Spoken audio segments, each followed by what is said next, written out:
Every day, Americans are taking action to make our country a better place. Whether those actions be big or small, they impact our society, freedom, and government. One interracial family took a stand in history by raising awareness and supporting immigrant rights, keeping their family safe and in one piece through the hardships of World War II, and volunteering in the military to regain peace within America.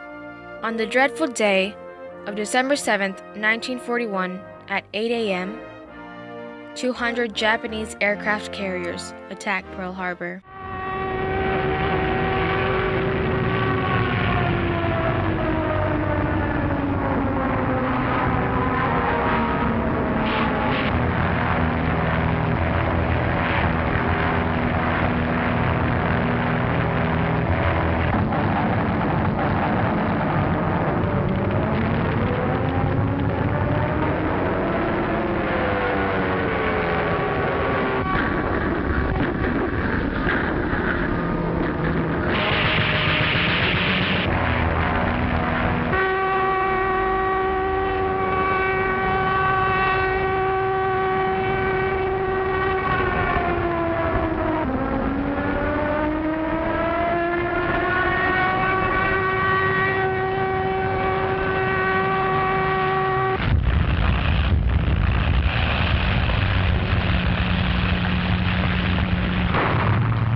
That moment served as a turning point for Japanese American rights and American history as we know it. Concerned about the safety of the United States civilians and the rise of anti-Japanese paranoia, President Roosevelt decided to send 127,000 Japanese-oriented citizens to temporary housing facilities until internment camps were completed for them to live in. Once the law approved of his decision, the citizens had 48 hours to sell off their property and belongings that they couldn't take with them and bid farewell to their friends, family, and life. Once they arrived at what they would have to call home for the next 4 years, this drastic new lifestyle would not serve as a warm welcome. The new jobs forced upon them paid scarce amounts of money, which ranged from $12 to $19 monthly. Undesirable environments and limited space was given to each family along with small portions of food, which led to substantial death rate. One family that was affected in the internment camps were the Yonadas. Carl, who was Japanese American, and Elaine, a Caucasian, gave birth to an interracial child, Tom, during this time period. Due to their circumstances of diverse ethnicity and the growing speculation of the country, the Yonadas had very complicated and unrealistic laws governing them. The rule regarding internment camps ordered that if you had 1/8 or more Japanese ancestry, then you were considered a threat to the U.S. and placed into one of the many internment camps scattered across the country. That means that if you had as little as one great-grandparent of Japanese ethnicity, you would be put into Japanese internment camps.